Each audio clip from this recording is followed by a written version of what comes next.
കാസർഗോഡ് ജില്ലയുടെ സ്പന്ദനവും വികസനവും കേവലം ചില വർഗീയ ഭ്രാന്തന്മാർക്ക് മുന്നിൽ അടിയറ വയ്ക്കാനുള്ളതാണോ?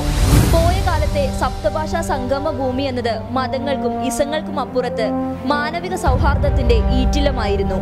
ആ നന്മയുടെ മുഖത്തേക്ക് സ്വാർത്ഥമോഹത്തിന്റെ മുഖംമൂടി അണിഞ്ഞവർ കാറിത്തുപ്പിയപ്പോൾ അരുത് എന്നുറക്കെ പറയാൻ ഈ മണ്ണിൽ ഒരു നാവും പൊങ്ങിയില്ല. ഒരു മണ്ണിന്റെ വിനാശത്തിന് മൗനം കൊണ്ട് സമ്മതം നൽകിയ ഷണ്ഡത്വം നമുക്കിനി വേണ്ട. യുവത്വങ്ങളെ ഉണരുക. നിങ്ങൾക്ക് ലഭിക്കാതെ പോയ അവകാശങ്ങൾ ചില സ്വാർത്ഥമോഹികൾ നിങ്ങൾക്കില്ലാതാക്കിയതാണ്.